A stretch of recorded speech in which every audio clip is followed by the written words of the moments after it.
Welcome to Martial Arts Explorer. This series is dedicated to exploring effective, relevant self-defense techniques as revealed in classical forms of all styles. This time, we're looking at Nihonshi Shodan. It's an old and well-respected form. Versions of this form are performed in China, Okinawa, Japan, and Korea. They all refer back to the term Iron Horse. Let's see what Michael has for us. Thanks, Scott.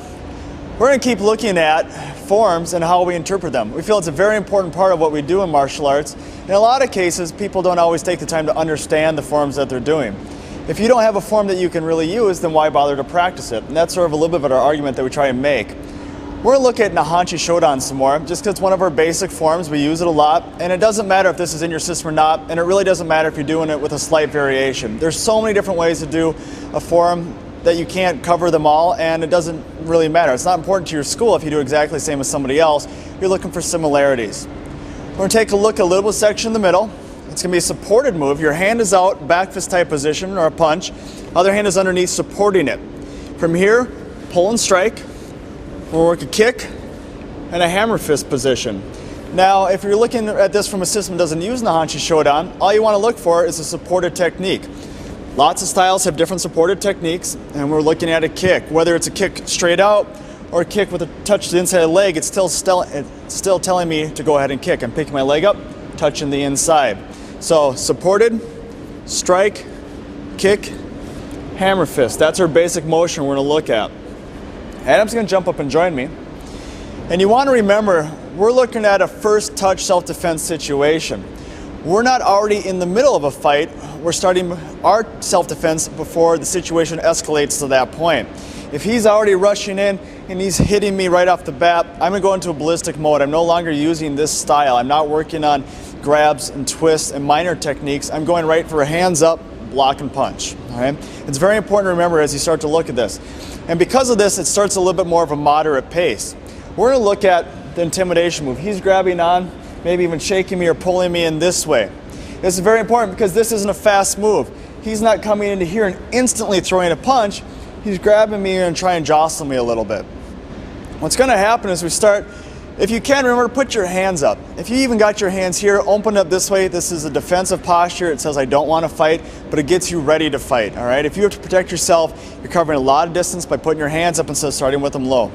If I start right in here and he reaches out, all I'm going to do is bring my other hand up. Easy block. Everybody naturally does this. You put your hands in the way and that's fine. Now from here, I want to start my attack before he actually hits me. I'm going to make a quick reaction. I'm going to push the elbow down and continue my hand straight forward. Now I don't want to wind up. If I was here, I don't want to push, wind up, and strike. All I want to do is put pressure, push his elbow out of the way, and continue my motion forward in a nice straight line. So getting back to that position, I'm right here. So I push the elbow down and come over top. Here's my supported technique, all right? Whether it's back fist or a regular punch. Next, I'm going to come in and I'm going to work into my kick. Now, a kick doesn't have to be on a specific leg. If your kata or your form shows it with a left leg, you can go ahead and work a left leg. If a right leg is more convenient, you could also do the right leg, all right? Be a little bit open as you look at your forms and decide how the moves are going to work out. But I'm going to go ahead and stick with the form on this one. I'm going to just shuffle up. I'm going to kick out the inside of that leg. Especially because our form tells us touch the inside of the leg. It's a mapping move. It tells us where we're going to kick my opponent. So that's exactly where I'm going to hit, right above the knee to help roll the knee and start to roll the ankle. And here, land it nice and tight, and the next move is that hammer fist. Following through this way. So this interpretation is fairly exact. I'm following the moves pretty close on. He reaches for that intimidation move, I intercept. Push down, strike, kick, land forward, come across the face with that hammer fist again. So as he reaches in a little bit faster, I'm going to reach that hand up and start my motion. Now remember, I don't have to be moving at full speed because he's not moving at full speed. He didn't instantly grab and strike. The purpose of this is he was going to grab and start to move me around. I need to watch him for body language and see how serious the situation is. If I was pretty sure this was moving straight into a punch and this hand wasn't really going to grab but was just going to place and strike, this technique no longer works like this. You have to adapt it. Now always be very aware of that. When you start working with a partner, you start at a slow pace. You're going to build and you're going to continue until the point where you're working at a decent enough pace to get the idea, but you got to remember, this is prescribed. You know what's going to happen, your partner knows what's going to happen, and if you move beyond that pace, you're going to hurt each other. So you have to think of the situation and exactly how you're going to use that. Thanks, Adam. We're going to pull the class out and let them give it a try now. All right, guys. We're going to look at a move from Nahonchi Shodan. Caitlin's going to be my partner here. And remember, someone's starting an intimidation move. They're reaching in with a hand, they're going to grab onto you. You want to take the opposite side, all right? So if I put my opposite side forward, this is going to be a front hand, but it's an opposite reach. I'm just pushing this in the way. My pressure is forward to stop this, and it's moving her hand out of the way so she doesn't grab. As she starts to press back into me, we get in this push. As soon as I feel this push, take my backhand, I drop this out of the way. When that happens, there's nothing to restrict my front hand. It comes forward, I'm going to work in a back fist, a hammer fist, a palm heel. I'm striking up into the face. Quick shuffle, kick out the leg. If this leg is not available, if she's standing in a very sideways stance to me here, I'm not going to try and reach around and hit something that's not there. I'm just going to take the front leg then. If I'm here, I'm this way, or I'm a shin kick, or I'm the back leg. All right?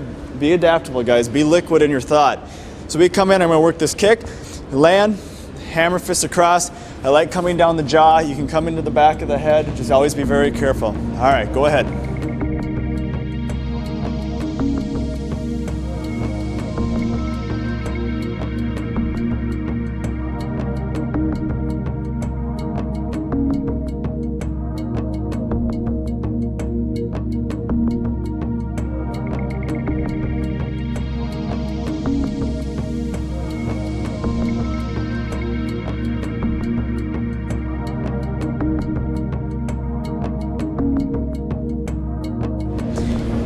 When you're working with this front arm, try not to actually grab it and then pull it, all right? It takes a lot of time to do that. Keep your thumb tight, this way you don't hurt your thumb and letting it stick out. You're just gonna pot, you're just gonna push it down, okay? It's quicker. All you're doing is just trying to move it just past the edge of your elbow. So if my elbow is here, all you gotta do is slide it far enough that my hand can extend over the top. So you intercept, you slide it down past the hand, let your other hand move straight forward so it becomes a nice quick little motion instead of a bigger grab and pull. All right.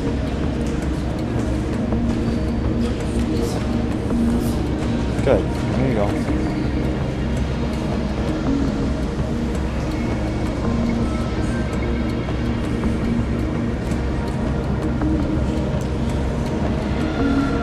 There's our quick look at a supported technique. Remember, that's what the important part is. Find something in your forms that looks similar. You're looking for something that's supported underneath, striking, and then I'm moving into a kick, all right? You can find that in a lot of different forms. Take a look at what you find, and then don't be too rigid, all right? Look at what you have and adapt it. Make it work. That's part of the fun. It's an idea, a way to open up your mind and keep spreading out your self-defense, making it bigger, letting it encircle what you're working on. Nothing has to follow a form exactly. Let it expand and let it work. Or practice safe and have fun. Back to Scott.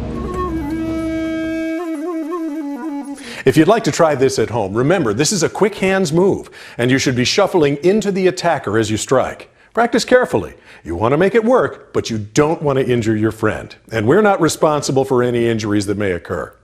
We'd love to get your email. Send it to explorer@fullcirclemartialarts.org. For Martial Arts Explorer and Michael Kleinepier, I'm Scott Combs.